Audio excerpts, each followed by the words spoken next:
Hello viewers, नमस्कार। Unacademy IAS let's crack UPSC CSE के YouTube channel पर आप सभी का स्वागत है। सो फ्रेंड्स, अब ईरान और इजराइल के बीच में या ईरान, इजराइल और अमेरिका के बीच में अब एक 5 दिन का पॉज लगाया जा चुका है, because strangely America is turning back diplomacy. यही चीज अगर पहले समझ में आ जाता कि diplomacy is the only answer, then this cost the world would not have to be paid, so many lives would not have been lost।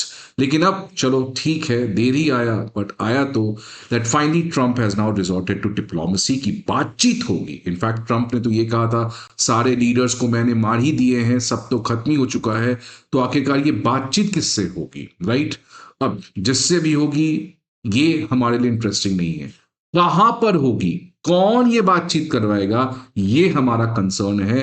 Because as per the report जो इस समय मीडिया में चल रहा है कि इस वीक प्रोबेबली इस्लामाबाद में यूएस और ईरानियन के ऑफिशियल्स मिलने वाले हैं, क्योंकि पाकिस्तान ने कहा है कि I am the only country who can mediate between US and Iran.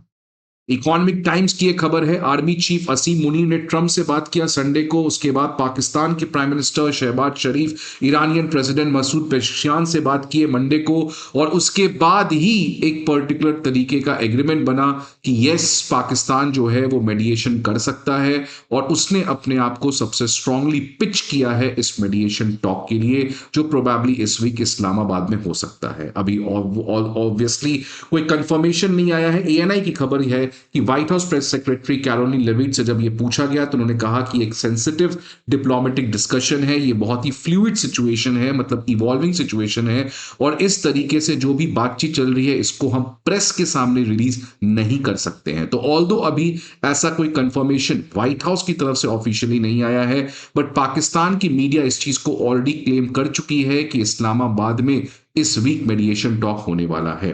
अब पाकिस्तान जो खुद ही आज अफगानिस्तान के साथ इतने बड़े वॉर में इन्वॉल्व है, वो दूसरे के वॉर के लिए मेडिएशन कर रहा है। This is what you can expect from Pakistan, the hypocrisy of Pakistan. Pakistan में इन्फ्लेशन आप देख सकते हैं पिछले एक वीक में कितना बढ़ा है, इकोनॉमी की हालत बिल्कुल खराब है, आईएमएफ से फिर पैसे लेने की नौबत आ रही है, but still the bankrupt Pakistan thinks that this Pakistan is the Moesia of the world. But eventually ये अगर पाकिस्तान में होता है तो, अगर होता है तो it is bound to be fail, it is bound to be fail. One thing is very clear, क्योंकि जो अपना घर नहीं बचा पा रहा है वो किसी दूसरे के घर को कैसे ठीक करेगा। But my question over here is, और my concern over here is that I don't need to talk about Pakistan, I want to talk about India.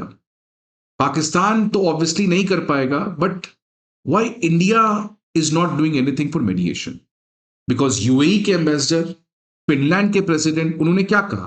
उन्होंने यही कहा था कि prime minister Modi is the right candidate, is the right person, India is the right country जो हर एक side के साथ एक अच्छा रिलेशन रखता है, और आज इंडिया ही एक तरीके से इस पर्टिकुलर मिडिल ईस्ट के कॉन्फ्लिक्ट को एंड कर सकता है। So my question is that why India is not playing any role in this mediation effort, considering the fact कि प्राइम मिनिस्टर मोदी इजराइल गए थे, बेंजामिन नेतन्याहू के साथ किस तरीके का रिलेशन है, everyone knows about it. Considering the fact that अभी रिसेंटली ईरान ने किस तरीके से इंडिया को थैंक यू कहा, स्ट्रेट ऑफ हॉर्मुज में इंडियन कंटेनर शिप्स को लार्जली ओपन रहा, कुछ अटैक्स हुए, but by and large India और ईरान की जो एक हिस्टोरिकल रिलेशन रही वो भी इस वॉर में देखने को मिली। तो again my question is why India is not doing anything to intervene in this particular conflict, to stop this conflict. Same expectation India के ऊपर था रशिया यूक्रेन के समय, जब prime minister Modi was the one of the only prime minister जो Russia के president से मिले थे, यूक्रेन के प्रेसिडेंट से मिले थे, यूक्रेन के प्रेसिडेंट से हग भी किया था उन्होंने, और कितना ज्यादा वो वायरल हुआ था। उस समय भी जब इंडिया से पूछा गया कि whether India will play a role of mediation, India absolutely rejected कि हमारा मेडिएशन का कोई भी ऐसा अभी रोल नहीं है।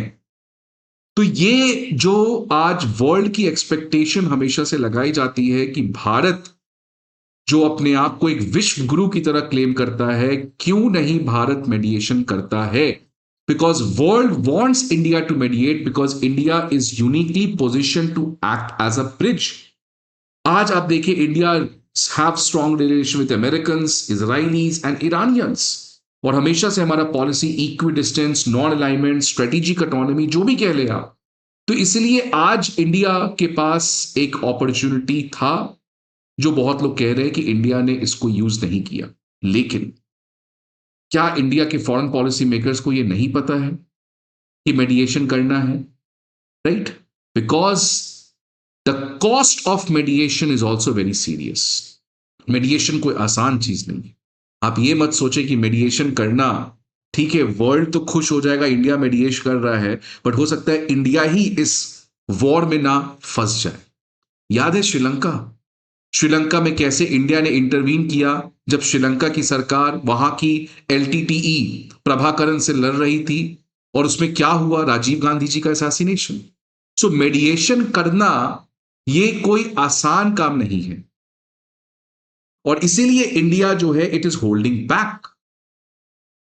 कुछ एक्सपर्ट्स का ये कहना है, ऑल्दो कोई ऑफिशियल रीजन आज तक एमईए के द्वारा रिलीज नहीं किया है, that why India is not doing this मेडिएशन, India has always rejected it, but why, इसका आंसर कभी नहीं आया है। लेकिन एक्सपर्ट्स का कहना है कि ये हमारे स्ट्रेटेजी ऑफ स्ट्रेटेजिक ऑटोनॉमी का वायलेशन हो जाएगा, ये इस अगेंस्ट हो जाएगा अगर इंडिया मेडिएशन करता है, और इसीलिए ये इंडिया का प्रैग्मेटिज्म है कि हम मेडिएशन के एफर्ट में नहीं इंटरवीन कर रहे हैं।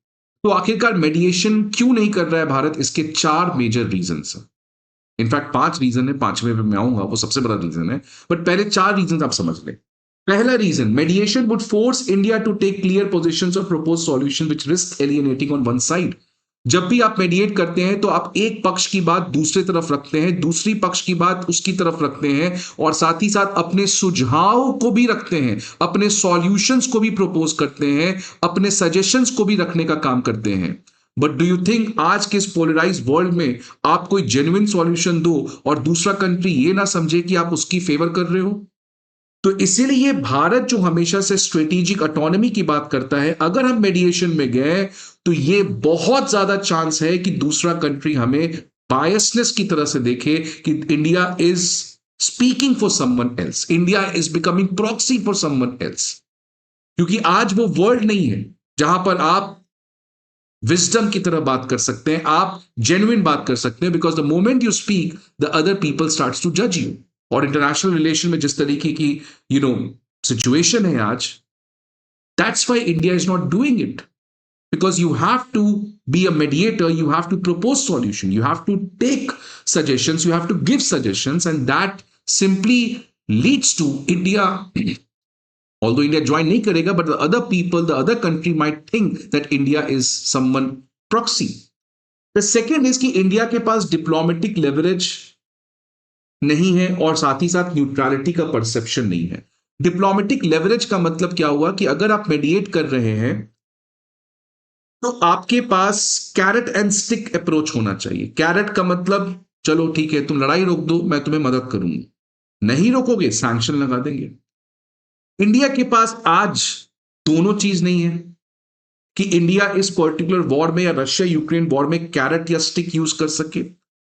न्यूट्रलिटी जो है, ऑल्दो इंडिया एक न्यूट्रल कंट्री है, बट न्यूट्रलिटी को रियल सेंस में होने के लिए आपको दोनों कंट्री में कोई भी स्टेक नहीं होना चाहिए, कोई भी स्टेक नहीं होना चाहिए। इंडिया का ईरान में स्टेक है, हमारा Chabahar port and other things. India का इजराइल में स्टेक है, technology, defence, other things. America के साथ स्टेक है। तो न्यूट्रलिटी रियल सेंस में कब हो सकता है? जब आप तब न्यूट्रल हो, मतलब आपको ना ए से मतलब है ना बी से मतलब है, लाइक स्विट्जरलैंड। तो न्यूट्रलिटी के लिए आपको दोनों से एक बहुत ही दूर के डिस्टेंस पे रहना चाहिए। आपका कोई भी स्टेक, आपकी कोई भी पार्टनरशिप, आपकी कोई भी इन्वेस्टमेंट नहीं होगा, तभी आप रियल सेंस में आपको न्यूट्रलिटी का वो स्टेटस दिया जा सकता है। थर्ड, ये बहुत अगेन इंपॉर्टेंट है, इंडिया हमेशा से थर्ड पार्टी मेडिएशन को रिजेक्ट किया है। India has always stood for bilateralism. For example Pakistan के साथ हमने कहा है हमेशा से कोई भी थर्ड पार्टी मेडिएशन इंटरफेयर नहीं करेगा। तो अगर इंडिया अपने डिस्प्यूट पाकिस्तान के साथ थर्ड पार्टी मेडिएशन एक्सेप्ट नहीं करता है, then why will India offer third party mediation in someone else's conflict? तो ये इंडिया का प्रिंसिपल फॉरेन पॉलिसी रहा है और इसलिए इंडिया इंटरवीन नहीं करता है। And fourth is, at this stage what matters to us is national interest, forget about global leadership. आज हमें विकसित भारत बनना है, हमारी इकोनॉमिक ग्रोथ को बहुत तेज रेट से करना है। We need to grow at 8%, 9%। We need support, market access, हर चीज। एंड इस समय मैं इस तरीके के ग्लोबल लीडरशिप में इंटरवीन करके अपने नेशनल इंटरेस्ट को कॉम्प्रोमाइज नहीं कर सकता हूं। ऑलरेडी अभी आप देख रहे हो इतना वॉलिटिलिटी चल रहा है। लेकिन एक और बहुत बड़ा रीजन है जो शशि थरूर अपने किताब पैक्स इंडिका में लिखते हैं कि इंडिया की सबसे बड़ी आज जो लिमिटेशन है कि इंडिया इंटरनेशनल रिलेशन में कुछ बड़ा करना चाहता है, लेकिन सबसे बड़ा दिक्कत है हमने उस इंस्टीट्यूशन को नहीं बनाया है। अगर हम बजट की बात करें तो इंडिया का जो टोटल एमईए का बजट है वो $2.5 बिलियन है। चाइना का $10 बिलियन है, वहां के मिनिस्ट्री ऑफ फॉरेन अफेयर्स का। और यूएस के डिपार्टमेंट ऑफ स्टेट का एनुअल बजट है $50 से $70 बिलियन। जब आप इतने अंडर फंडिंग करते हैं तो एमईए में रिसर्च नहीं हो सकता है, इंस्टीट्यूशन नहीं हो सकता है, स्टाफ हायरिंग नहीं हो सकता है। अगर आप ओआरएफ की रिपोर्ट देखेंगे तो Indian foreign service is critically under staff. ये इंडिया की बहुत रिस्पेक्टेड इंटेलेक्ट एजेंसी है, उसने ये कहा है इंडिया 193 एम्बेसीज और कंसुलेट्स को मात्र 850 ऑफिसर से चलाती है। एनुअल रिक्रूटमेंट हमारा इंडिया में 32 to 35 है। यूएस जो हमारे 1/4 पॉपुलेशन का है 100 to 350 एनुअल रिक्रूटमेंट है। और यूके में 80 to 100 एनुअल रिक्रूटमेंट है। और जिस तरीके से हमारा रिक्रूटमेंट चल रहा है, कई दशक लग जाएंगे जब हम अपने 1500 के ऑफिसर्स के रिक्वायर्ड थ्रेशोल्ड पे आ सके। तो ये अगर आपके पास नहीं है तो आप सिंबॉलिकली बड़ी बड़ी बातें तो कर सकते हो, but when it comes to delivery आप नहीं कर पाओगे। इसीलिए ये एक बहुत बड़ा सीरियस इशू रहा इंडिया के साथ कि स्ट्रक्चरली हमने एमईए के इंस्टीट्यूशंस, इन चीजों पे, लैटरल हायरिंग, इन चीजों पे हमने जो हमें काम करना चाहिए वो हमने काम नहीं किया। और इसीलिए आज मेरा रिक्वेस्ट है भारत सरकार say that India can do it. Whether we should mediate or not, that's up to the government. They know the best. But one thing for sure is India needs to play the role of global leadership in some manner, in somehow. That's up to the government, but we need to do this, or this what Prime Minister Modi said. India as a विश्व गुरु। और हमने Korean war में ये किया भी था, आपको याद होगा, कैम्बोडिया वॉर में हमने किया। तो इसीलिए आज भारत जैसे जैसे विकसित भारत की तरफ बढ़ रहा है, हमें ग्लोबल, क्योंकि अनसर्टेनिटी आने वाले समय में रहेगा। ये कोई मिडिल ईस्ट में वॉर खत्म हो जाएगा, अगला वॉर ताइवान में आएगा, अगला वॉर कहां आएगा, no one knows, but India has to play a much more larger. आप क्या व्यूज हैं, please let me know in the comment box. I hope आपको ये वीडियो अच्छा लगे। See you again some other video. Till then good bye, take care.